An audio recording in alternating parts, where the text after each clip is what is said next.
Oye, mi gente, does your dad suffer from uncomfortable, rigid, and plain ugly genes? Bueno, then this Father's Day, there's hope. Get your dad the perfect gene. They're stretchy, durable, and super suavecito. Available in 13 colors, 6 fits, and a wide range of sizes, finding your dad the perfect pair of jeans has never been easier. So this Father's Day, don't get dad the same old. Get him a pair of the perfect jean and use code BITTLE20 for 20% off your first order at theperfectjean.nyc. Because the only thing dad will love more than a pair of these super comfortable jeans is knowing you saved money buying them. Show dad how much you appreciate him this Father's Day by surprising him with his new favorite pair of jeans, the perfect jean. This is DJ. And this is Ish. And this is Season Season 6 6 of Better Let Me Tell You.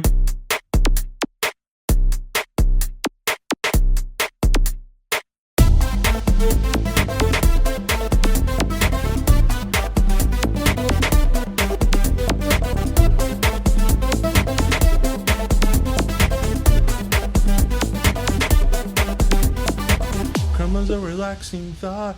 Aren't you envious? For you, it's not. Sweet I think but- Karma's just a stripper.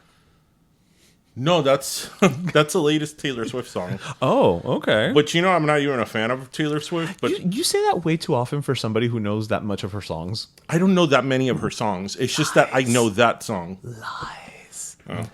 You like that 75-minute song of hers? The 11-minute version of. I even forgot the name of the song. No, but I mean, really. Is this our cold opening? This is the cold well, opening. Yes, of course it is. Of course. What are you, new here? I Yes, am of new course here. it is. Welcome everybody to episode 252. 252 of we're at 252. Yeah. I feel we were at an odd number this week. No, we're at 252. I promise. I checked it before. 252. Well, welcome to I episode. checked it. Welcome to episode 252 of Pero Let Me Tell You. How is everybody? Yes. I think everybody's doing good because it's a long weekend. It is. Happy Memorial Day. What? Happy Bring on the long Memorial Day. weekend. Bring it on. Yo no voy a hacer nada este Memorial Day, That's pero not true. what is everybody doing? That's not true. You have a lot to do this Memorial Actually, I Day. have a lot to do. We have 2 pop-ups. We have 2 pop-ups, and I have a trip to Orlando. Yes. So there's a lot to do. So how am I going to do 2 pop-ups on a Saturday and Sunday and a trip to Orlando that same weekend? We'll figure out. Well, I'll get back to you next week, I was going to say everybody. next week he'll let us know. I'll let you know. Yes. So, I mean, hopefully the trip to Orlando pans out. It'll be great because Yeah. seeing some old friends. But anyway, yeah. I'm not a Taylor Swift fan. I'm by just any. realizing you don't have the little filter thingy on. Did I not put It's it on? okay. No, I don't. So Okay. so you're gonna hear more España A Española. lot of peas popping today. Yes. España Española. You know, that's one of my favorite episodes. That scene when they go to España. Well, at the travel agency? At the travel agency in Que Pasa USA, when they go to they go to the travel agency and the guy's like, castles. I don't know. I'm so sleepy And today. since I don't have the filter on, you're welcome. You're You're you guys welcome, just got an everybody. earful. I remember that in that episode, at the end, you know, the peñas were such a mess at the travel agency that at the end, I think it was Carmen is like, oh, but where do you think you should go? And he's like, Loch Ness. And at the time, I didn't get that reference. Oh, yeah. Because he tells us, yeah. He's like, Loch Ness. Que se tiren para el mar. San Agustin, Florida. Here we come. That's a great little episode. That is a good episode. That's an underappreciated one. But anyway, no, I just the thing was back to Taylor Swift. I'm not a fan of hers. There are a handful of songs of hers I like, but I really respect the fact that she's a songwriter. Right. I mean, she really is a songwriter. Yeah, no, she's definitely talented. I mean, Yeah. we can't take that away from her. But So- on that note of talented performers, we lost a great one this week. Yes. So obviously we have to start today's episode with Tina Turner. Yeah, I mean, and Icon is like I always say, Icon is so I overused. put that in my personal Instagram. Yeah, I same. put, the word icon and legend is very loosely used today. Yeah. but Tina Turner really was the definition of an icon and a legend. Yeah. And, Yeah. you know, I was talking to you about it before. You know, there's been a lot of celebrities in the last few years that have died that have really, like, Betty White. that has really impacted you. But Tina Turner is one of these people that just because of who she was, you thought she was, like, immortal. Well, Like, because she survived so much. right. And it just, you know, the fact that she was so, you know, tough, Yeah. but gentle at the same time. You know, not a lot of people like can, a soft toughness. that duality. Yeah. But, you know, she was so, like, fearless and rock and roll that you forget that these are human beings. Right, that, yeah. You know, have She's not a fictional character. have ailments and have things like everybody else. I mean, obviously her trauma and her trajectory is very well known, but she's somebody that really seemed immortal because she even well into her golden years, if you want to call it, Right.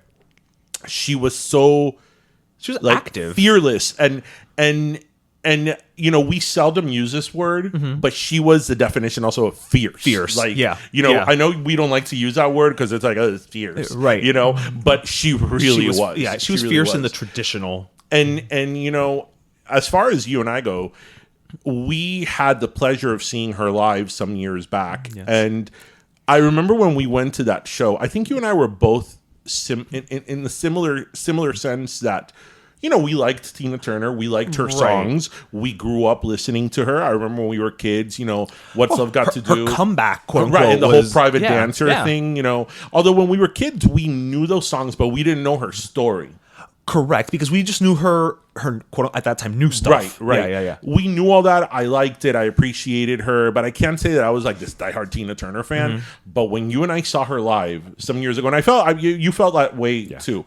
When we saw her live, it was the 24/7 tour. Yes, it was. Yeah. I remember we were like, "Oh my god! Like this is like the greatest show we have ever seen." That is why I put the picture I put. Did you see the picture I put in my story? No. It was the Flying Tina. It was a flying Tina. It was the flying Tina. That I remember. There was a moment that I'm like, I turned to you. I'm like, she's flying. She's flying. Yeah. She's flying. There's a Freaking video of right it making the rounds now, obviously, and it's the caption is she was 60 years old, no harness, in heels, Yeah. when she's just like running up to the thing and get into like the little basket area Yeah. or what have you, and it's like She was in her 60s. shit. Yeah, she was in her 60s, and again, no harness, And she was in heels. And I remember, stress that enough. that, you know, obviously she had like really young dancers, probably in her 20s. She outdanced all of them. Hell yeah. You know, and she was in her 60s. And, you know, I realize that being in your 60s now, it's not what it used to be. But she really was like the poster child for that. Yeah. That it's like, I'm unstoppable. Tina flew so J-Lo could pole dance. That's what we're doing. That's what we're doing. And, you know, it's funny because I was sort of looking through my phone. I have it saved from when we went on the cruise last year and you did Proud Mary. That is my go-to karaoke song. And I was like, this would be a great tribute, but I have it saved now on an external hard drive. And I'm like, It's just too I'm much too hassle. tired to just take out the external hard drive, No, upload it. And, But you know what? You should. If you feel inclined to download do it, it. you should, because do it. that is my go-to. I think that our general public should have the pleasure of seeing this guy doing Proud Mary on the Freedom of the Seas last summer. Yeah. Yeah. I wasn't that brave. I Can't Feel Your Face by The Weeknd. You know what? That is pretty brave. Why? Well, because it's more modern. Because look, the thing with Proud Mary is that with Proud Mary, as long as you kind of have like enough energy, you don't have to be good. Right. You just rolling. Right. You just kind of have to, and at a certain point, because it is such an iconic song, again, Tina's version, the audience almost does the heavy lifting for you. Right. You know, because they just get all like, yeah, Proud Mary. Yeah, people you really know? get into that Right. song. So you only have to meet them halfway at most. But okay, but don't sell yourself short. Don't sell yourself short. You're good. You're good. As I always say, I am not a singer, but I am a performer. You are a performer, whereas I want to. I'm like when I do karaoke, and I love to do karaoke. You know, I usually do some R&B song. So I'm like, ladies and gentlemen, I am now trying to be Usher. It's not gonna work, but Maybe tell me what you want to do. But in my, it's 7 o'clock on the dot. I'm in my drop top, cruising the streets. But anyway, you know, Tina Turner, legend, icon. I mean, she was definitely the best. I feel that like you know, when people like that pass, like you really lose, you know, you really lose like a unique talent. There was nobody like her, and nobody. We talk a lot about the shared experience, and I think she was one of, again, this makes it sound like we're fucking 90, but you know, she was part of that era of, you know, people knew who she was and enjoyed her when you know, her comeback, you were our age, you were in your teens, you were in your 40s, you know, everybody knew Tina Turner and enjoyed Tina Turner. And the most spectacular thing about her life, I think, aside from the fact that she had such a long career, is that she was born, I don't know if you know this, she was born to a sharecropper family. Yeah.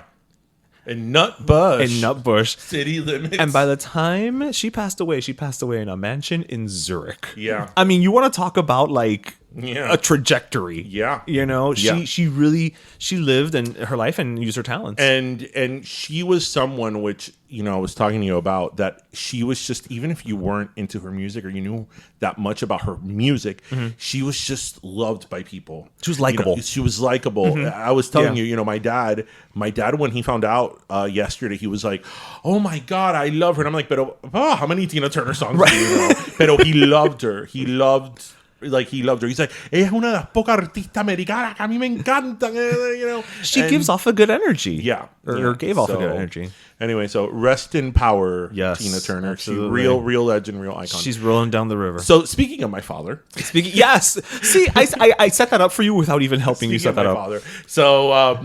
So my parents this weekend, listeners, this is like a little treat.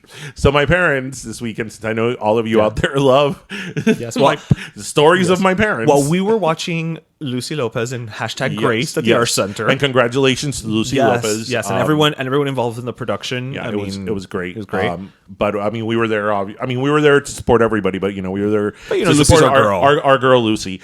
But you know, the great thing about doing this podcast is that many times we get invited to a lot of events, and I mean, it's awesome. And that night we had the downside is we had an embarrassment of riches that night. Yeah, we had to be at two places at once. So we shared the wealth, and I gave my parents what were the VIP tickets to Cuba Nostalgia. Yep. So this was obviously an event the day before it opened to the general public.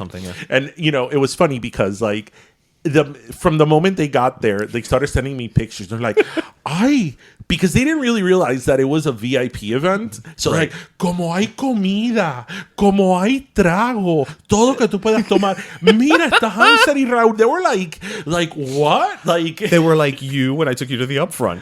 Yes, they were. But so they had a great time, and if you look at their pictures, I actually thought about putting some of their pictures, but I think that would get them really upset. I don't want to get Robert and Neri upset. Yeah. Their pictures were like they were the pictures that you would see like on a camera roll of like bar hopping when you were in college.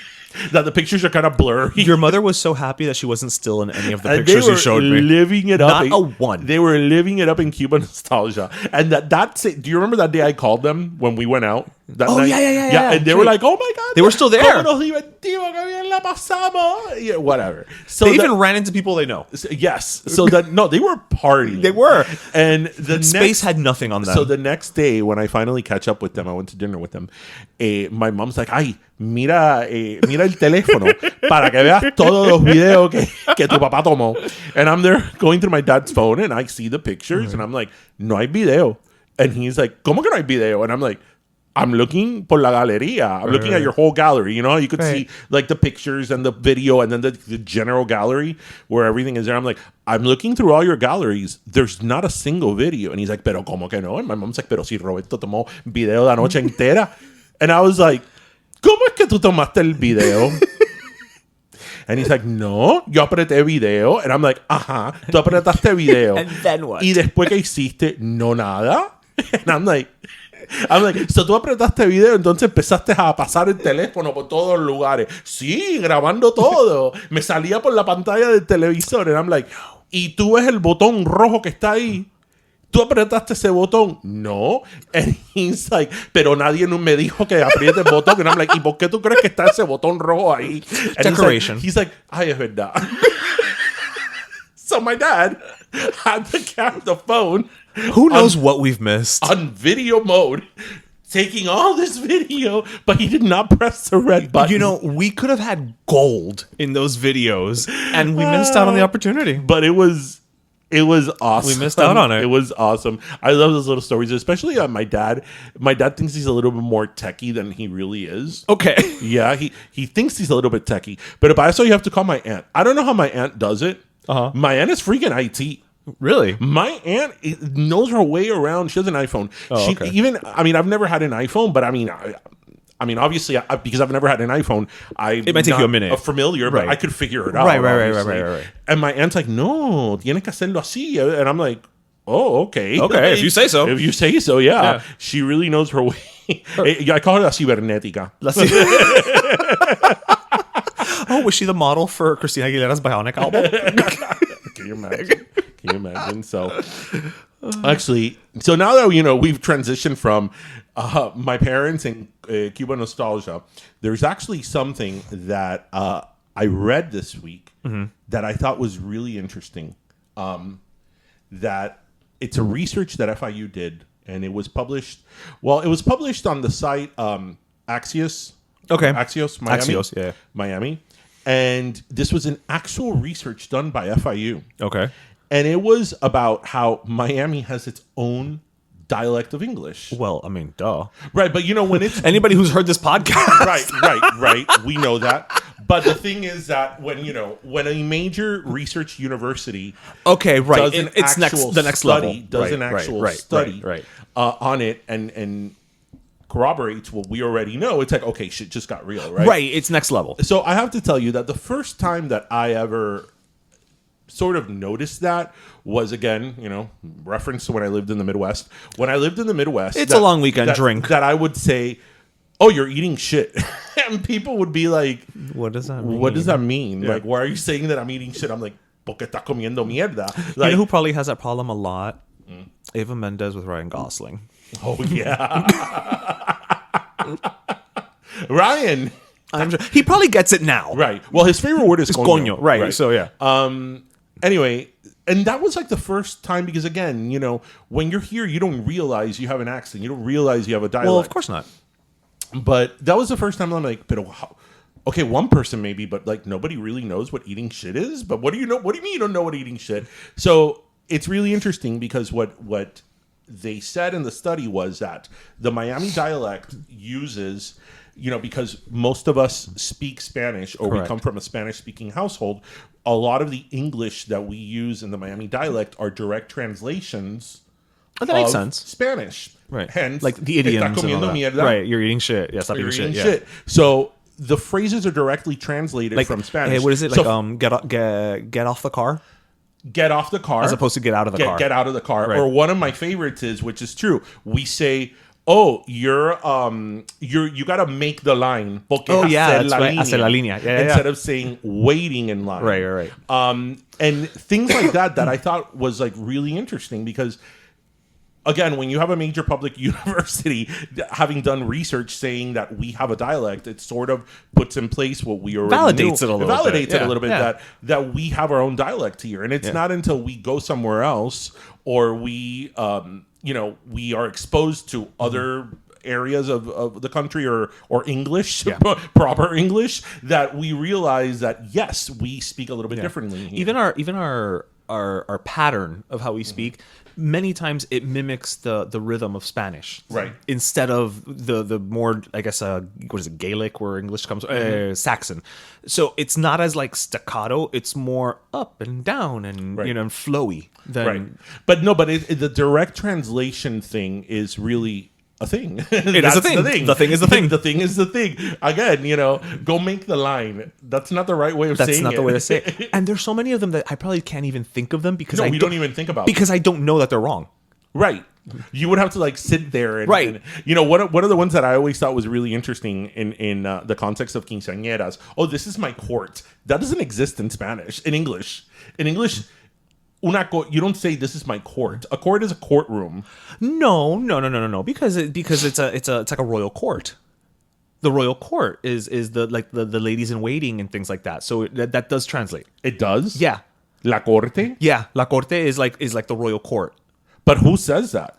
That's where that comes from, because it's the principle of the quinceañera party is that the quinceañera is like the princess, the queen, whatever, and everybody else is part of her court.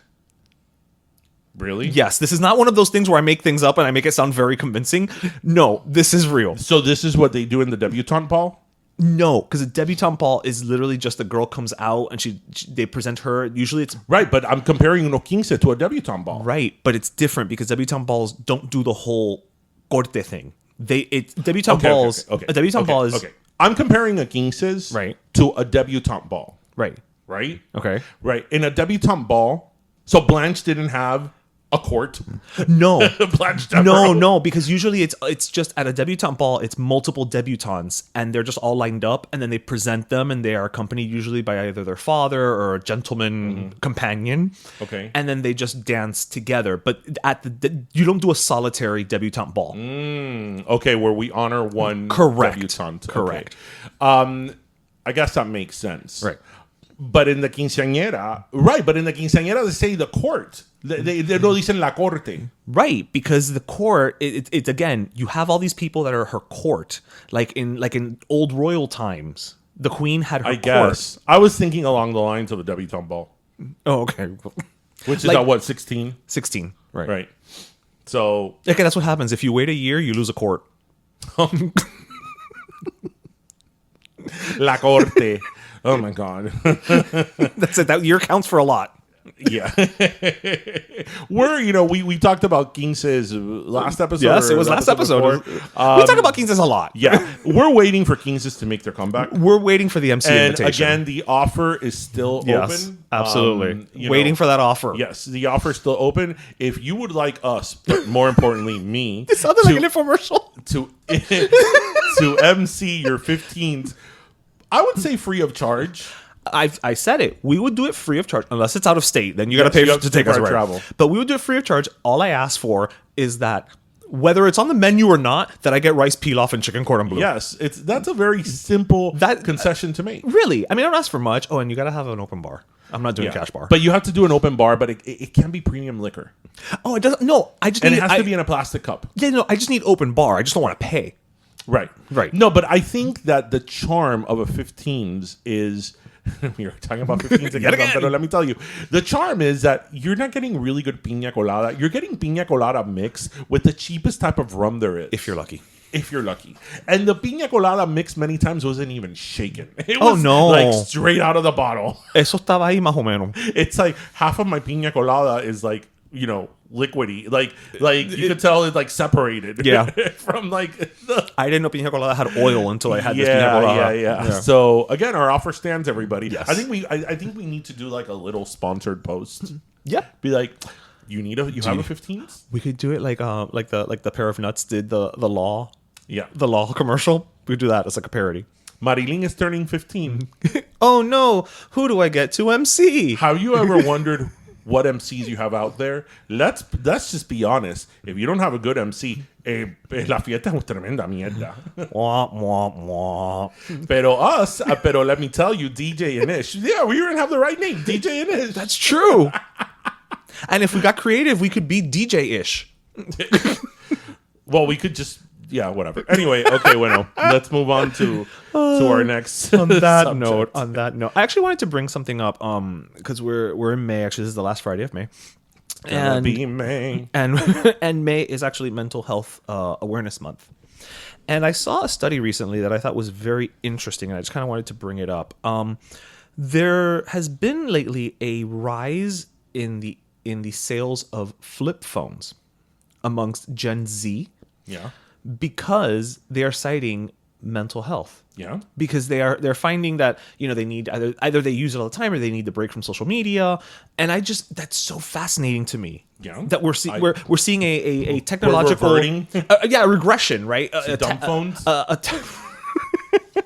I like that you're not calling it a flip phone, you're calling it a dumb phone. Well, yeah. Like, what's the opposite of a smartphone? Smartphone is a dumb phone. It's an uneducated phone. But I just thought that was interesting that people have basically decided like we need to pump the brakes and figure a way out of it. And now flip phones are back. which I thought. I would never see. I'm going to make it about me. All right, Sonny Halston. You know why I really know that that's a problem? Because I think that and I mean, you could be judge of this. I don't think that I'm somebody that's like obsessed with my phone.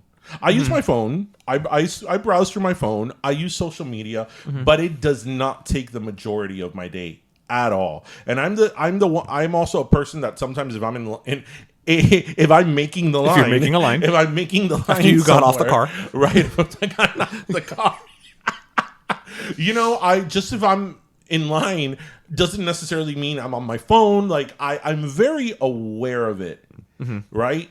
And even me, it affects me. And I'm very aware of it. So imagine those people that are like it takes the majority of their time, or those people that grew up on that, because we lived in a world before smartphones and before social media. So we know the world before and after. Yeah. And so we're very we're aware of both sides of it. But these kids now, Gen Z, yeah, this is all they've ever known. Yeah, this is true. That's all they've known. And not only is it all they've ever known, they've known the bad part of it, because it's not. We knew the fun. We say it all cool the time. Part. Like when MySpace first came out, that it was even so Facebook. It even was Instagram. so initially. It was so like, oh my God, I'm gonna see your pictures, and if you're part of the MySpace generation, which we were.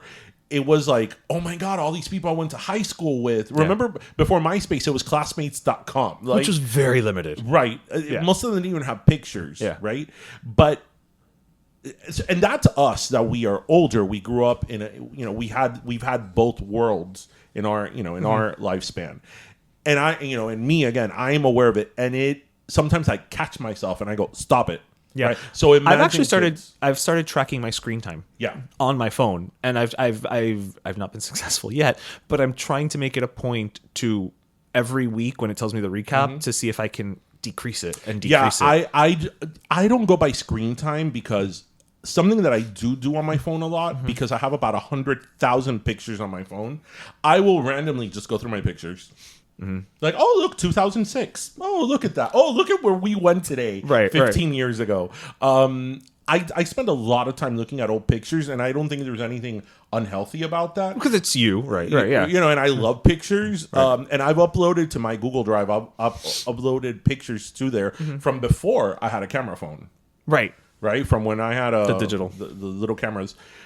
But yeah, no, for kids, I have to tell you that's something that with my kid, I mean, he's only 9, but he's already at an age where some of his classmates... Yeah, but 9 isn't the same as 9 when we were... I mean, I sound some old, of my classmates, some of his classmates already have phones, and I'm like, nope. It is a hard no. A hard no. He's not using the phone. He is not. What do you think is the appropriate? I mean, obviously, it's different for every kid. I mean, it's different for every kid. Everybody knows what their kid is capable of. I've actually read a lot of studies of it. A lot.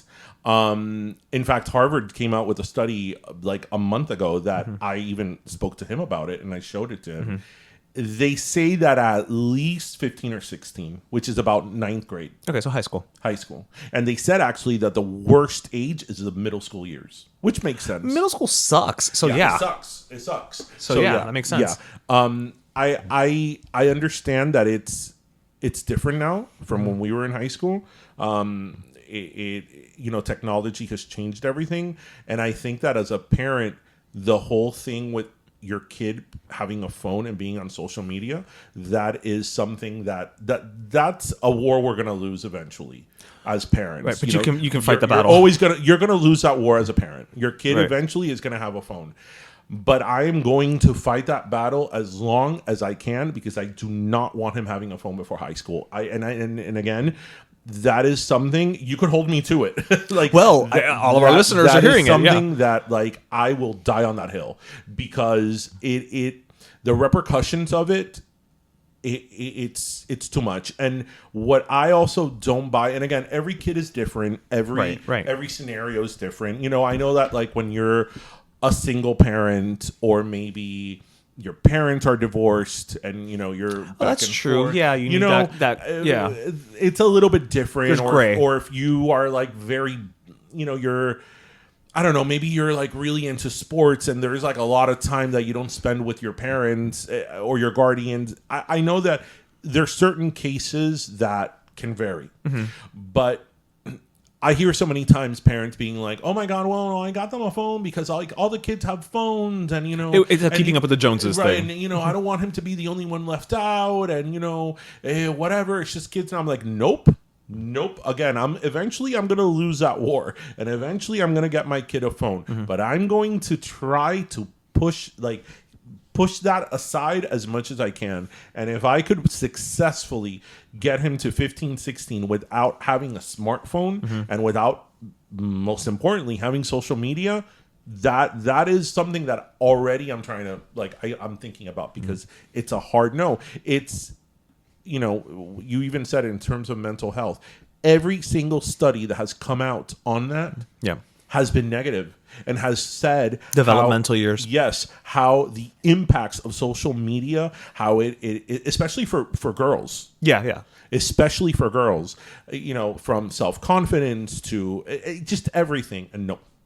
There's already enough things they're going to be exposed to and they're going to have to deal with just by growing up. Yeah, that's an extra added layer that we don't want. Well, good news. It looks like flip phones are coming back stronger than ever, so it may not be a battle you need to fight. Yeah. You know what? Okay. We use, obviously, social media because of our multiple businesses. This is true. I think I could live without social media. Well, I mean, I did live without social media. I could. I mean, it's fun. It's fun and it connects us to people. It does, but I think... But I was okay before it. I was okay before it. I'm still a newbie to social media. I didn't join social media until 2015. That's true. In the grand scheme of things, because I went through I did not do Facebook. I went from MySpace, and when I started my career in law at that time, it was still frowned upon, and then I just never got into Facebook. I mean, I had a Facebook account, but I never really used it. Yeah. And then I just never joined until 2015, 2016. Right. So I came to the party late. Yeah, but you still came when the party was kind of fun at Instagram. Yeah. It was still kind of fun. Still kind of fun. The cool people were still left. Yeah, exactly. The nice people. Nobody had overstayed their welcome. But I think I could definitely live without it. I mean, I could live without it. Like como todo, I can adjust, I can adapt, I'm flexible. But I just wonder, in terms, there's so many things that could be affected. Like, I mean, we're talking about the TikTok ban and all this. I do wonder, though, the genie is out of the bottle. You know what I mean? Oh, yeah. We've come too far, and there's a reliance. I mean, you mentioned our businesses. There is a reliance from just a business perspective. Absolutely. Forget us. I mean, we're talking massive corporations that I don't know how we're ever going to go back. Absolutely. But you're also talking to the guy who prefers to have his folder with CDs in the car than listen to streaming.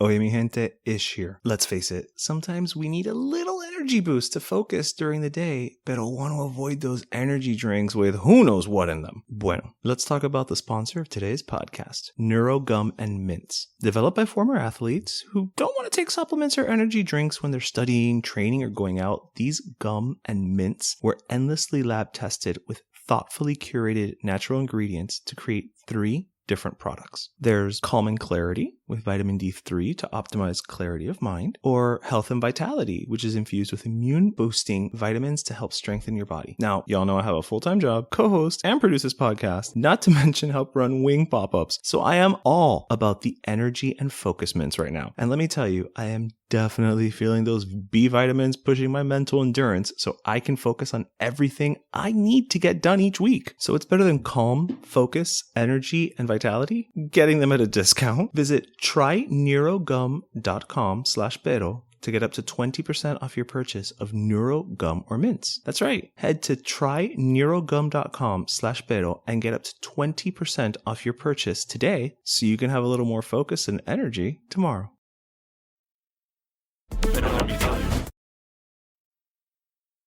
I still have my CDs. I still have all my CDs. I still have all my folders. I have not gotten on my CDs. I have not gotten rid of my folders either. Yeah. I got rid of some CDs when I moved, but I kept most of them. Because I feel that, and this is just me, when it was a CD, you were almost forced to listen to the whole album. Damn right.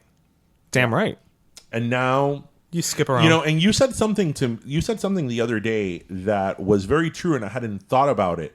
That now, with the fact that we live in the era of playlists, greatest hits are no longer yeah, I don't know how they fulfill contracts anymore. right. Like a greatest hits doesn't mean anything anymore because you could literally make the greatest hits. Yeah, just release a new single. No, but like you can make your own greatest Right, hits. because but in the old days, the greatest hits album would come out. You'd buy that because you didn't want to buy the other Right. ones. But then they would always release one or two new songs on the album, so you didn't feel like you were just buying. If you were a fan, What is right? your favorite greatest hits album? I know what my favorite is. My favorite greatest hits album? I have actually. You know what? I think it's Crossroads by Bon Jovi. That's a good one.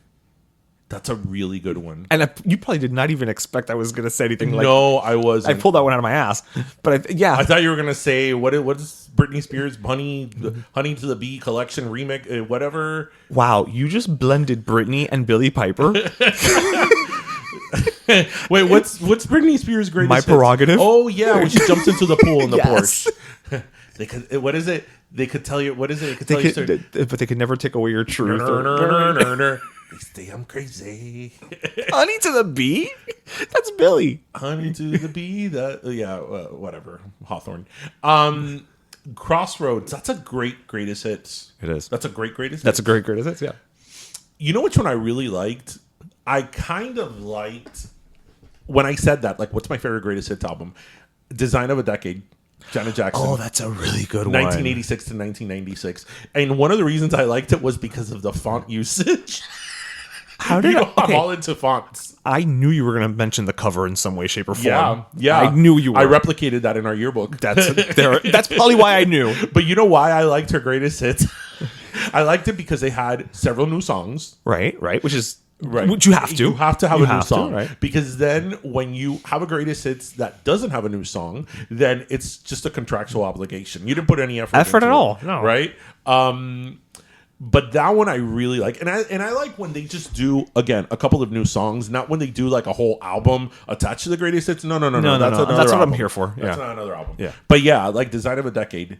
And then is a good also one. Design of a Decade, it's funny because a lot of people don't care for that greatest hits because Really? Yeah, because the problem with that album, we're going into a little music history here, Janet Jackson, is that album came right after the Janet album. I was going to say the Janet album had an anniversary this year. 30 years. Yeah.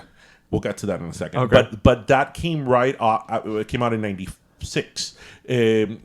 Yeah, it came out at the end of 95, but 96. Okay. She had just come from the Janet era, and the only Janet song on there is That's the Way Love Goes, because under the Janet album, she was on Virgin Records, but her previous albums were on A&M. That's Yeah. right. The Design of the Decade was on A&M. It was on A&M. So it was a contractual obligation. It was a contractual obligation, but it was a good one. But it was a good one. I was a mean, good yeah, one. you can't deny it. Yeah. It was a good one. So Yeah. yeah. And you know what Such is a the good greatest the highest selling greatest hits album of all time? That's an easy one.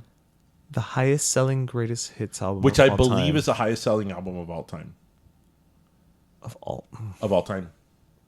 The Eagles. Oh, that makes sense. That greatest hits I think is still on the Billboard Hot 100. It's number 2 right Hot under 200, yeah. right under Tapestry. Yeah, but going back to Janet Jackson, 30 that album years. turns 30 this year. 30 Years. That makes me feel really old. Because that is I remember a when that record, album came out. That is a record that I remember when That's the Way Love Goes. I remember the sneak peeks to the video, and that was a record. That's one of the things I really liked about Janet Jackson is that her records were very circa. It was like, this is the Janet era. This is the Rhythm Nation era. Yes, It was yes. very bookmarked. Yeah, right? yeah. And she was also the type that she would release like 7-8 singles. Oh yeah, from I think a she's still record- releasing singles. from a record. So it was a very defined era. Yes.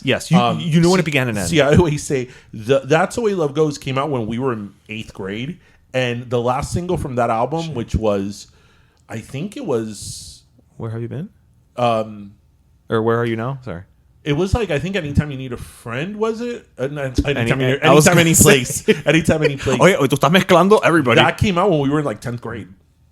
That was the last single off that album. That and she had like a few like the promo singles that weren't really like, singles. Yeah. So a little Janet, but yeah, that made me feel really old, like really, really old. That album holds up.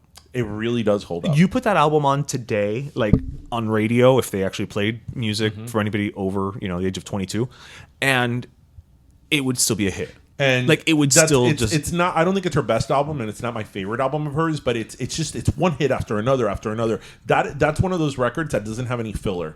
Like every song there could have been a single. Yeah. That's what, as an album cohesively, and it's just great. If is such a great song and such a great video. But you know what my jam of that album is, right? Oops, now? No. Hello. What is my favorite type of song? A slow jam. Oh, okay. Anytime, any place. Don't lie. You know it's a secret song. Oops, now. That's a fun song. Yeah.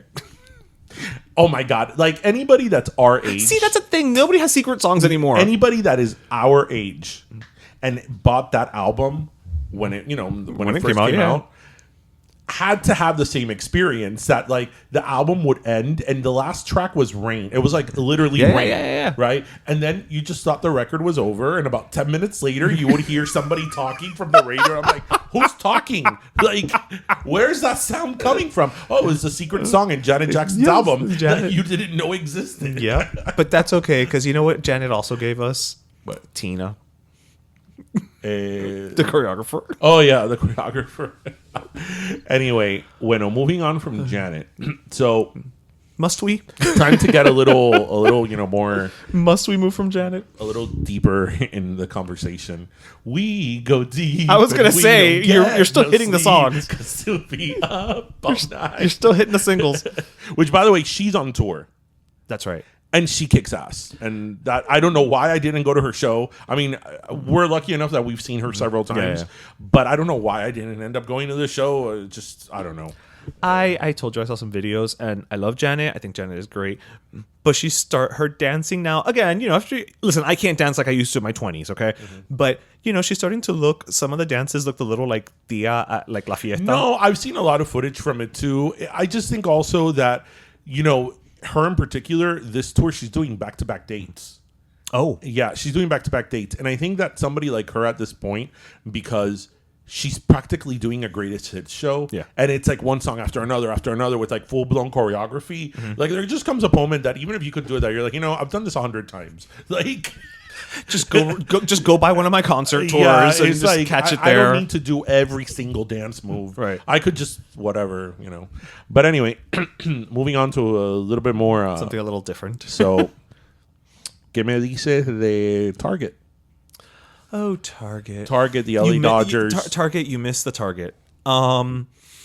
So for those who don't know, Target, after years of being, I'm an ally for the LGBTQ community and doing a Pride collection every June. They put out, there's the one in Coral Gables, which is like the size of this room. They do a little estante. They do it, but they do for Black History Month. They do it for Hispanic Heritage Month. They just put a couple little T-shirts and maybe like a notebook with a rainbow on it or whatever. So they've been doing this type of stuff across the country at all their stores for many years. Many years. This is nothing new. But this year, what has happened is in some of the stores in the South specifically, they have reduced the Pride merch. And I think I'm basing this part strictly on The View. Moved what in some stores they've moved it towards the back, so it's not visible. Ironically, because it's not even so much as they've gotten complaints, because complaints is one thing, but what they're saying is that their employees have been threatened. Yeah, and there's video of it. Oh, there is. Okay, yeah. I haven't seen the video. Yeah, there's video of people going to Target and losing their shit and throwing everything everywhere. Right. And so basically they're saying, look, for the safety of our employees, which I can't fault. Like, I can't fault a company, in this case, erring on the side of, like, I'm not going to have... And listen, I'm part of the community. I'll be the first one to tell you. Guys, nobody should get beat up for a Pride t-shirt. You know what I mean? I mean, it's just... It's not. Nobody should get their ass kicked because they just so happened to be stocking the morning shift that day at Target and opened up a box full of, say gay t-shirts or whatever, okay? Que se tiren conmigo. But, okay, you know what? Target doesn't pay all that well to have to deal with that bullshit, yeah, that's okay? True. All right? That's true. Let's be very honest here, okay? Now, it's very sad to me in the sense that, like, number one, it's like, yo, if you're so fucking offended by a t-shirt, like, I don't know what to tell you. Like, you're gonna have a very hard life ahead of you, because there's a lot more offensive things out there than a t-shirt, you know. But on the flip side, because you mentioned the Dodgers, you know, on the flip side, you have the LA Dodgers, which had initially, they were doing a 10th anniversary Pride event at Dodger Stadium, and one of the honorees was the Sisters of Perpetual Indulgence, which is a charity group that they have honored in the past, and excuse me. And, you know, their whole shtick is that they're like, you know, like a convent of sorts, but, you know, they do a lot of charity work and things for the community at large, not just the LGBT community, the community at large. And there was some pushback by religious people, whatever. You know, our homegrown amnesia party boy, Marco Rubio, was part of it. Amnesia foam parties. You know, because there's nothing straighter than a foam party. But, you know, and so they pushed back and they're like, well, they basically invited them, then they disinvited them. But when they disinvited them, a whole bunch of the other organizations that were going to be honored that day started coming out and saying, like, well, if they're not going, then I'm not going. And if you're not going, oh, you're not going to. It was this whole thing of like, oh, wait, you're not going to go? Okay, I'm not going to go either. You know, like when we pretend we're going to go to a party until one of us says we're not. Right. Right. The Dodgers have since come back and said, look, you know what? We fucked up. Mea culpa, or whatever. We're reinstating everybody. Let's come in the spirit of pride, unity, togetherness, etc. So look, you can sit there and bitch and moan and be like, the Dodgers should have never, and da-da-da-da. And you're right. They shouldn't have. But they you know, they course corrected. Right. You know, they at least went forward and said, look, we're going to do it. And look, the Marlins are having their Pride Night on the 31st. Mm-hmm. And I haven't heard of anything, you know, happening. Right. And I will say this as somebody who used to work with the Marlins organization when they were my client. They really do support, you know, dropping. They do. Look, just because I sat next to Derek Jeter, okay, doesn't mean anything. I was so jealous. Doesn't mean anything. You know, but they have been historically all about, you know, the community in all its shapes and forms. And so, you know, it's nice to see that they're doing that. You know, moving forward, you know, the Arsh Center is doing their annual community dance on the June 4th with Martha Wash. I'm going to be there. Because if you think I'm not going to go see Martha Wash sing live and in person, you are Martha Wash is like que canta. Martha Wash is the voice behind CNC Music Factory, right? Yeah. Right. But I mean, it's just, look, it's a crazy time right now, and I just have to say, I want to criticize companies like when Target does something like this, right? Because yes, you want to be like, well, allyship is not an easy road. Allyship is something that you have to stand up for and stand in unison and solidarity. A part of me gets that, but the other part of me does understand that you also have people who are going to be put at risk in these situations that are not asking for this. Right. You know what I mean? And it's one thing for a corporation to take a stand, and it's another thing for the boots on the ground employees to take the brunt of it. Because they're on the front lines. They are on the front lines. You know, that's very similar to with the whole mask mandate thing, right? When, you know, you would go to Costco and the guy outside or the lady outside would be like, you have to put on a mask, and people will be like, rah, rah, rah. It's like, do you think that this person earning $6.25 an hour is the one sitting up in, you know, the headquarters being like, and now here's my thoughts on the mask mandate? No, they're just doing their goddamn job. Right. This is not up for debate. I'm just doing my job. I literally punched in, went to work, did my job, and now you're giving me shit over something that you have an issue with. You know, that's not in my job description. Right. Well, I have a lot of opinions. Sorry, I ran with all of it. This is why you have a podcast. This is why I have a lot. So yeah, I'm conflicted. I have a lot of opinions with Target on specifically. This. There's a part of me that's that is conflicted because we live in very different times right now than just from a year ago. Oh yeah. Un loco puede entrar a Target con un revólver. Just from a year ago. And the problem is now that, okay, so this whole Target thing happened. I'm going to deconstruct it a little bit. Okay. So Target has, as you said, for years, Target has had a substantial Pride collection. And they usually put it at the very front of the store. Not by the $5 bins. No.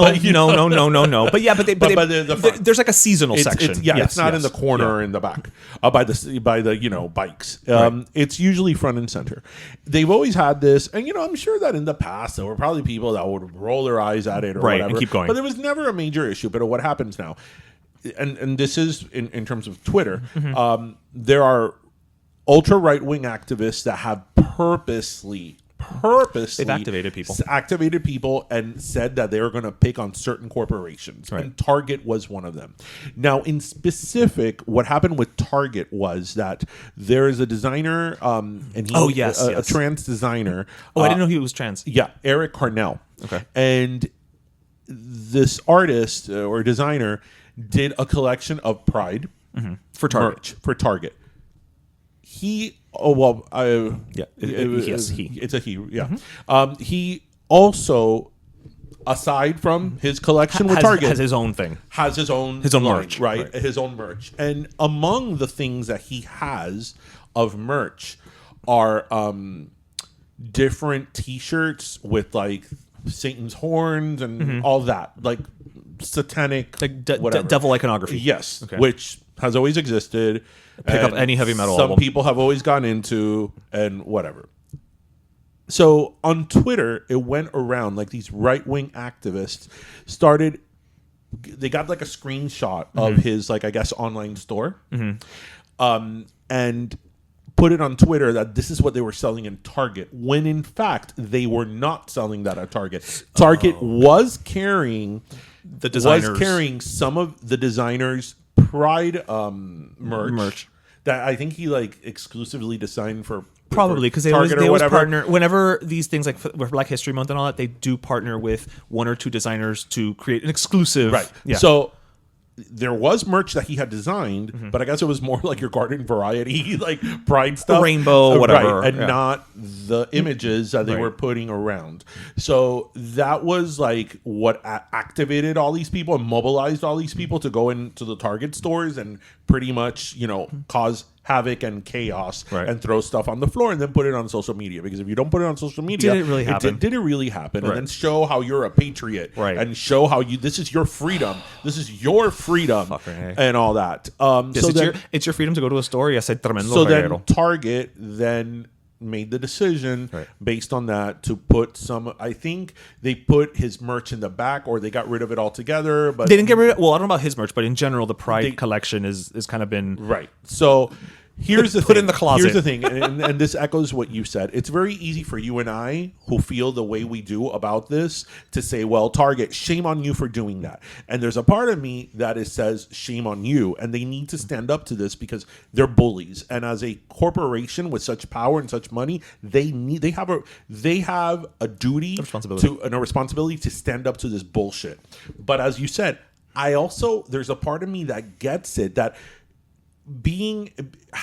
there's always been criticism to corporate allyship in terms Yeah. of LGBT issues and Pride, that it's to make money. All that is true. We know that. It is, of course, it is. We know that. But it does mean something, because I remember you and I discussed this last year. I think Nike got a lot of bullshit for yes, their for Pride the sneaker Pride or sneaker, whatever, yeah. and people are like, Pride now is all corporate. Yeah, so is everything else in America. But it kind of means you've made it. Right, but When as the corporations call you out and I court would you, make made it. I would make the same argument this year that I made last year when this came around. That if you're a kid who's in middle school, I remember being in middle school. What all kids go through, and you're so confused, you don't know who you are. You're going through things like I remember, like feeling that way in middle school. And these are concepts that are very strange to you, very foreign.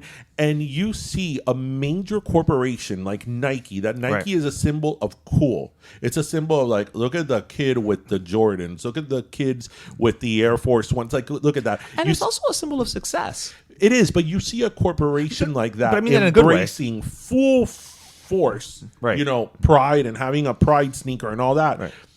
That does help out certain kids, and Yeah. and yes, there's an argument. important. It's an argument that could be made about the, corporate whatever about it. Corporatization, whatever. But that does help a lot of people, and Target needs to stand up to them. But I also understand that we're living in a very chaotic year right now, where the community is like under attack, under attack. I mean, do you know how many times I've had to have the pedophile talk with people? Like, and it even just saying it now, Right. I hate saying it, because I am furthering that by saying Just that by putting it out there. by putting it out there, that I'm like having to talk to people and be like, are you fucking full Right, of shit? right. Like, what's wrong with you? Like, what's wrong with Right. you, right?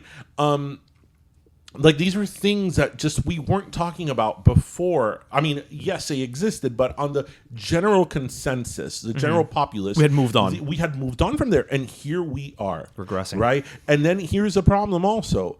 We can't ignore the fact that, for example, Budweiser, the issue they had last month or 2 months ago with Dylan can't remember her Mulvaney, name, but Dylan yes. Mulvaney, The trans spokesperson. they've actually lost money with it. Like their stock has gone down. Yeah, but you know what happened with them? Yeah, I know they handled it terribly. I know they. You know what handled happened with them terribly. is like they screwed the pooch doubly. Yeah, they burned both of the They bridges. burned both Right, edges right. of both bridges, because the problem there was that like they came out as an ally, right? And then when the other side said, "Oh, we hate you," blah blah blah, then they kind of came out with this mealy mouth sort of apology backtrack, and then now the other side was like, "Well, wait a minute, what the fuck?" Right. So now they're both pissed off, Absolutely. and now you've screwed yourself. Like that's business 101. You just need to Absolutely. pick a lane. But the point is that they found themselves in the middle of a controversy that they didn't ever thought they were going to be. right. Well, okay, fine. But Right? That's the point. Yeah, it was handled. I mean, look, they have to have known that by going that route there was going to be some degree of outcry. But it was whatever. handled. It was handled piss poor. Right, but did they ever expect Kid Rock was going to go out and Well, I forget he exists. So yeah, no. I mean, too. And as I said a few episodes back, I will go on the record again. I never liked the man. I thought "Bow with the Ball" was a with the Ball. terrible song. Again, I like Photograph, but that's because it's Sheryl Crow. And anyway, picture. so, but that is an example of a corporation that was trying to quote unquote do the right thing or quote unquote be inclusive. And look at the shitstorm that they found themselves in. Because even though, as you said, they handled it incorrectly, they still were in the middle of it. That now they had to deal with something that they otherwise would have not been dealing with. Fair enough, but you have to when you're gonna do something like that, you need to be prepared. And you know what? We're talking about a PR department that exists. You need to be prepared. And you need to be prepared because it is going to happen. You may not know You to the need to be magnitude, prepared, but you but need to be the prepared. problem is that with the amount of crazy we have now, you don't even know what that means. Fair enough, but what I mean in terms of, and this is where it's a little different in terms of the Anheuser-Busch versus Target.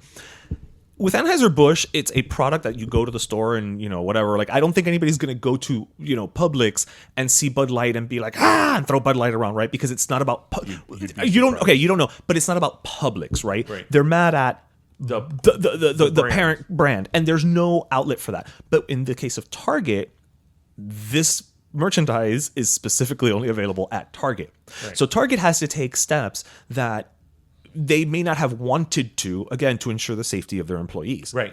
It's a really messed up time we live in now, for many reasons, but specifically this issue. And, corporations, and again, I'm giving a certain amount of understanding and grace to corporations, because if I'm the CEO of that corporation, you want to do at right, the end of the day, I have to look at the profits of my company. You answer to your stockholders. I answer to my stockholders. If not, I am, and my board is, we're out of a job. But at the same time, you have to do what's right, and you have to stand up to these fucking bullies, right. And go F yourself, right. And go to hell. Yeah, I mean, if you're gonna dig your heels in on something, you kind of have to, to a degree. Again, there's a little leeway we're granting them in the cases of like a Target and situations like this.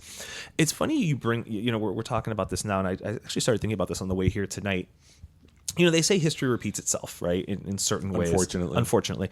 And I was just starting to think, I'm like, wasn't it in the 1920s when we had like prohibition? Yeah. Right. So I started thinking, because this is where my mind goes, where it's like, okay, we've currently been in like this weird like inflation recession thing, right? And the depression was in the 30s, right? Mm-hmm. So we're in the 20s. Maybe the new prohibition, because ain't nobody getting rid of alcohol at this point, but maybe the new prohibition is like the LGBT, thing, right? The whole visibility. And then next is the 30s. So here comes, bad financial times. And then in the 40s, we're all going to kind of like, have babies again. I don't know. I was thinking, I'm like, could this just be how fucking history works? That every 100 years we have to figure some bullshit out? It's how history works. But I also do think, and that's a conversation we could have another day. And I've said this several times. I'm not the only person that says this. I think that the overwhelming majority of people are more liberal and progressive than we think they are. I think the at bare minimum moderate. Right. I think that most people, I mean, but data shows this. Data shows this. Most people, you know what? Even if they don't get the whole gay thing, they also think that gay people should get married. You know, they think that Just pay your taxes. They should get married. They shouldn't be treated any differently. They probably, think that people of color should as well have the same rights and all that. I think that at the end of the day, most people, The average person. the average moderate person, wants those things. The problem is, and again, I'm not the only person that says this. This is a lot of people that have studied this say this, is that this radical conservatorism, I can say the word Conservatism. and this like also religious evangelical wing, they're kind of on their last breath, right? Just by numbers. They kind of are. Well, that's true, yeah, because just overall church attendance and church memberships have been dwindling for years. right. They're out on their Yeah. last breath, and they're fighting. they're fighting. They're cornered. They're fighting, and and to kind of cap this conversation off, this is our podcast, and we could be as controversial as we want. In my personal Instagram, No digas algo no, you know inapropiado. why? Because sometimes, my personal Instagram is mine. Right. The views expressed pero in my personal Instagram are not solely the those. views of Derek. Pero let me tell you. So, sometimes I don't take the liberty of posting certain things on our Instagram. right. But you know what? This week, it came out, and I put this on, again, my personal Instagram, and I put several news sources, including Fox News. It came out that, for example, and I know this is a little bit of a different conversation, but it came out that the Archdiocese of Illinois, or different archdiocese in the state of Illinois, it came out that there had been an investigation from the Attorney General found that there were over 2,000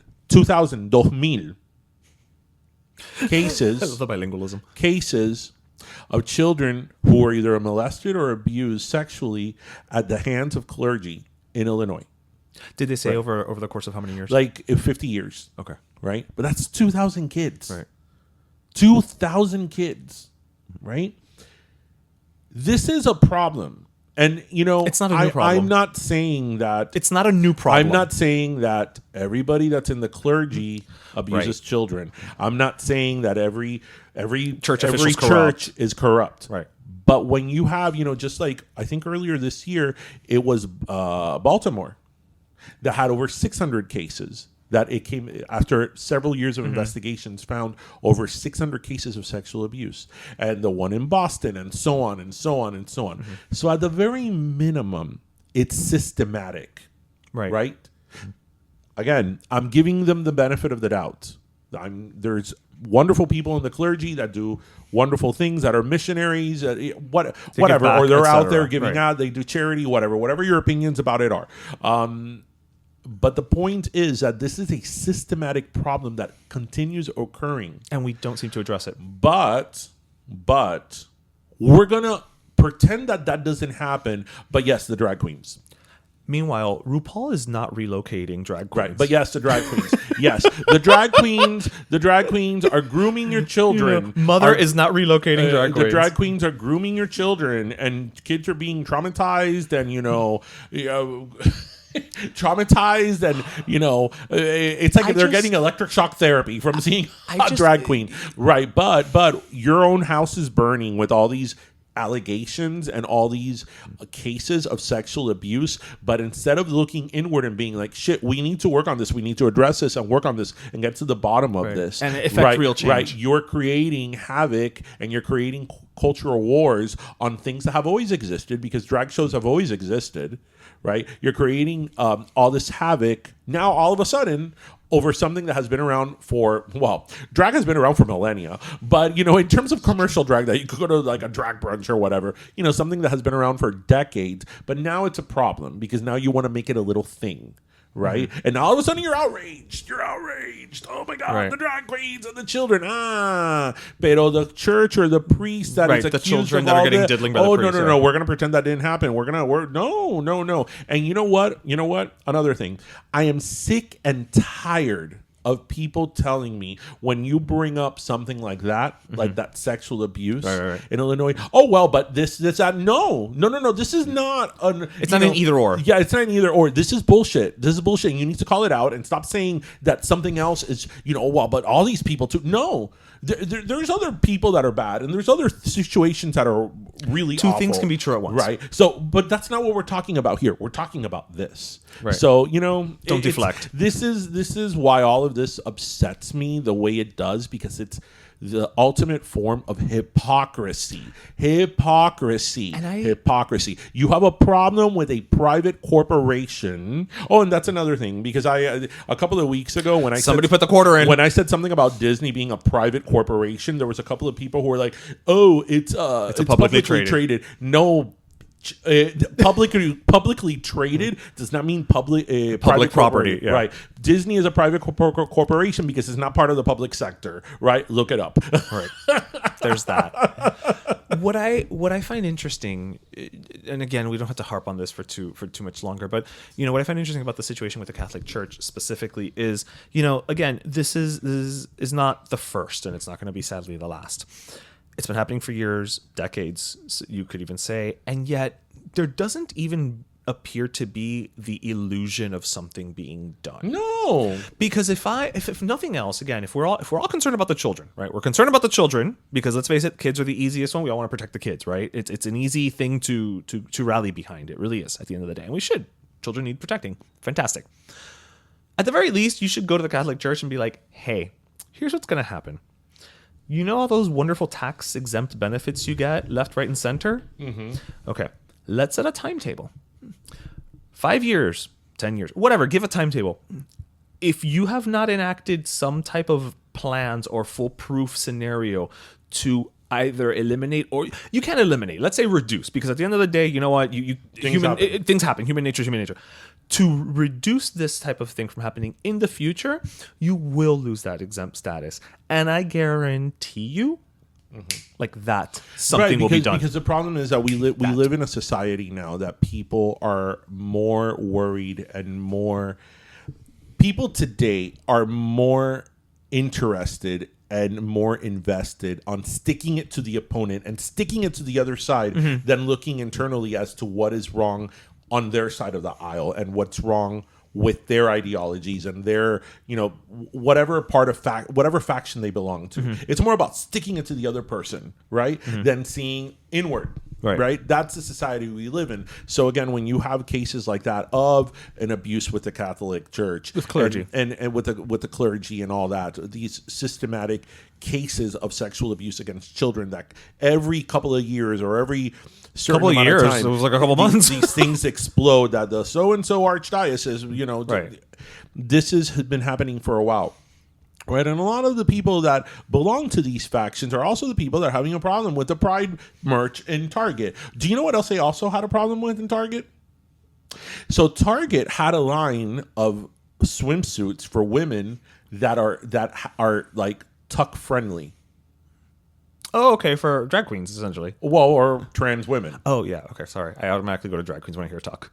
Okay, well, this is Target. Okay, right. All right. And these people had a problem with it too. And they were saying that they were selling it for children, which was untrue. They had some swimsuits for full-grown adult women, right. whatever size, whatever brand. Right. And they had some swimsuits that were tuck-friendly, and they had a problem with this. They had a problem with that. Guys, not everything is for you. Right. Not everything is for you, Pero and that's ¿qué te okay. importa? Pero ¿qué te importa? Do you think that any child is going to go to that swimsuit that's hanging in the rack and be like, oh no, there's something in the pee-pee area that says, that's like, has whatever, so you could, no child even knows that. Like, right? Do you think that any kid cares? Like, they're the ones who make a problem of it. It's not a thing until you make it a thing. Right. So then it's a thing. Right. But all these things have made me very thirsty. The only one who did the thing properly was Angela Bassett. Yeah, and Angela Bassett played Tina Turner. And that's how we our full circle. bring it full circle. I've been very thirsty. Ya te veo con cara de deshidratado. You look like Jennifer Aniston. No, I'm thirsty, not dehydrated. Okay. So do you want to go first? You can go first. All right. So as I mentioned earlier, May is Mental Health Awareness Month, and Gonna be May. and I want to give my last soda to something that we all love. We all love Sesame Street. Yeah, of course we do. We all love the Sesame Workshop, and specifically, I'm giving it to Sesame Workshop not just because they're fantastic. I love them. I mean, come on, really, who doesn't? But they posted this on their, actually at the beginning of the month, but I saved it till now, on their Instagram and Facebook and social media, etc. And it says, in response to the growing mental health crisis, Sesame Workshop is supporting the emotional well-being of young children and their families. With resources and content for the whole family launching today, we're raising awareness about the importance of nurturing children's emotional well-being and challenging the stigma associated with seeking support for children's mental health. We'll be releasing more resources in months and years to come. Nice. So again, Sesame Street, Sesame Workshop, just really putting their money where their mouth is, as the saying goes, because it's not even just about Mental Health Awareness Month. They literally are saying, like, this is just the start, and we're going to keep being there for you, as months and years go on. And I think, look, many times maybe we rush a little bit to think like, oh, the child has this is happening with the child, it's a trauma or whatever. But I just think that the fact that you let kids know that it's okay not to be okay, and things like that is important, because it helps you become a well-rounded adult. Well, I think it's also important that kids understand from a very young age the importance of mental health. That the same way you exercise to be healthy, there's certain things you have to do to maintain your mental health, and that can involve therapy. So, they grow up with that very normalized. Yeah.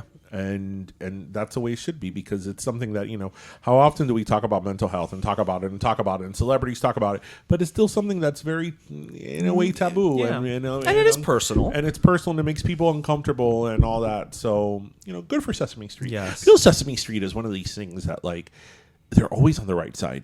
They've just quietly just always been right. Yeah. Yeah. They don't make a big deal about it. They just kind of go about doing their thing, you know. But they're Sesame Street, and they can do no wrong. Who's as your far as I'm favorite? concerned. Oh, well, my favorite's Cookie Monster. Yeah. I mean, absolutely, my favorite is Cookie Monster. Yours? Oscar, Oh yeah, of awesome. course, and Grover. Oh, Grover. I have a soft spot for Grover. Yeah. Oh, now I'm thinking back to the monster at the end of this book. I love that book. Grover. Love that book with Grover. So, nice one. Nice last soda. So, I'm going to give my last soda my shout out this week. So, I stumbled upon. So, everybody that has been listening us since season 1 knows my real world story. And I'm Lord. not going to repeat my real world story. Just for check out the people- old episode. For people that like haven't heard it. Yeah. We'll talk. You could DM me and I'll tell you the real world story. You should just record it so you can send it to people. Yes. But anyway, so I've always been a fan of the show. And my favorite season of The Real World is actually Real World Miami. Oh. And for whatever reason, it was never available on DVD and was never available on streaming. But somebody put it up on YouTube. I love an enterprising fan. And they have all 22 episodes. And I have been watching it this week, and it's so good. It's so good. So my last soda goes out to Real World Miami. And for those of you who are interested, just Google on YouTube, Real World Miami. The site is called, I wrote it down here, That 90s Show. That's the channel. Oh, That okay. 90s Show. And all 22 episodes. It is so good. It's so good. And one of the things I love from The Real World Miami is that The Real World Miami was season 5. So the show, The Real World, was already a thing. Right. There was a pattern of sorts. It was already Right. a thing. It was very popular. But I still feel that people there were not, and there and in even later seasons, they still were not being outrageous They for were the sake not- of being outrageous so they could get Yeah. attention. They were not being reality stars. Right. So I still believe it was real. And I love the characters. I love them. I think that the casting of Melissa, who was the Cuban Miami girl, Yeah. was the best casting because she was your perfect textbook Cuban princess. I mean, listen, in the first episode, when they do like a little introduction of each person, because she lived here in Miami, they were at her house. Right. You know, of course, she had a huge picture of her ginzas. Well, what else would she have? Right. But it's like she was like perfect. She was right? like quintessential. Because to like anybody that's not from Miami, is not Cuban, they wouldn't have known. But for us, We clocked it. yeah, it was like Yeah. perfect. And just everybody. And you know what's really nice? Maybe to she listens to the show. You know what's really nice to see is that was shot in 1996. So it was really cool to see like the things that have changed. Right. There was, me and my memory. We need to have on our show, I forget his name, the guy that runs the webpage Miami Stadium. Oh, Miami Stadium. Yes, yes, yes. We need to have him on the show because him and I are going to talk for like hours. Yeah, we might just do a miniseries. That's not a bad idea. And it's funny because they were walking on Lincoln Road. Oh my God, Lincoln Road in 96? 96. And I was no. Look at how my mind works. So listeners, for those of you who don't know me personally, I have It's scary. my memory, I have It's a scary. really good memory. Like I remember things that I get away with nothing. It's scary. Like I sometimes think that my memory is too good. Like Yeah, it is. It's too because good for then- your own good. Then I torture myself with things. But anyway, they were walking on Lincoln Road and they were walking from Collins to Alton. So they were walking that direction, Okay. right? They were walking towards Alton, coming from Washington. And as they're walking, I'm thinking, okay, this is 1996. Lincoln Road, as we know it now, didn't really open until 98 when they built some of the fountains and some of the gardens in the middle. And I'm like, okay, they're crossing, I think it was Meridian, or I forgot what street it is. Okay, if it's 96, there's probably going to be construction of like the fountain that's there. And it was. Right when I was thinking that, they were walking in front of a construction zone. And I'm like, coño. Even Te la comiste. I like freaked myself Te la out. I was like, comiste. whoa. But enough about me. Check out, excuse me, if you were really into the real world and the real world of Miami, it's just a great flashback as to like Miami in the 90s. And I feel that like South Beach, especially in the late 90s, it was, I think, the best time. Because, I mean, I know every generation says that, but I feel that by the late 90s, even early 2000s, South Beach had already had its renaissance. Yes. In the early 90s. The Art Deco thing. Yeah. It had already renaissance, so it was like full blown like Renaissance comeback, like up there. yeah. And it was just a great time. So check it out, Real World Miami. Real World Miami and Sesame Street. They What a should- combo. They need if anybody that works at, well, not MTV at this point because MTV doesn't even have MTV News anymore. Do you know where the challenge is gonna air? I don't know on IMDb TV, on CBS. on CBS. It's gonna air on CBS. But remember, CBS right now, there's a writer's strike. There's no content. Right. So they're literally gonna air the challenge. They are gonna on CBS. on MTV. They will not air anything of MTV. They will just air ridiculousness. I mean, people, we're not saying this as a joke. No, it sounds funnier than it is. Right? Yeah. Like ahorita, they're not gonna play the VMAs on MTV. Like, They should just call it RTV. yeah. There's Get it over with. They're not going to play the VMAs on MTV. Get It's it going to be over like with. on streaming, or it's going to be like some On Freevee. whatever. It's going to be on anywhere on YouTube, On Tubi. on wherever. They might just have us do a live stream of it. I'm down. I'm down. I don't care. Just stand I'm there with down. the phone. So anyway, bueno, everybody, have a great long weekend. Have a Yes. great Yes, Memorial we Day got we weekend. got 2 pop-ups this weekend, so you got double a chance to come try us out. We have a new flavor debut. We have 2 pop-ups this weekend, and yet I still have to go to Orlando. I'm not sure how that's going to happen, but we do have a Ping Pong Pollo. If you are going to be in the Miami area, we have a pop-up on Saturday at Unseen Creatures, and then we have one on Sunday at the Sunshine Market. But at Unseen Creatures, we are going to be releasing our new flavor, which is a creamy garlic parm. It's really good. Y no es por nada, me la comí. really, really it's good. really, really It's good. really good. Even I went through like 7 rounds of it, of perfecting You would the think you'd be sauce. jaded about it by now, And but the no. last one, like I just had some right before you got here. I was like, "Coño, this is really good. Like I could have this with a crouton." Like, it's Maybe we really should good. do ping pong crouton. Anyway, so try to check us out this weekend. So as always, everybody, have a great long weekend. We hope you listened, laughed, and learned. And as always, remember to grab your pastelito, your croqueta, and your cafecito. Have a great weekend, everyone. Cuídense, mi See you gente. later. Bye-bye.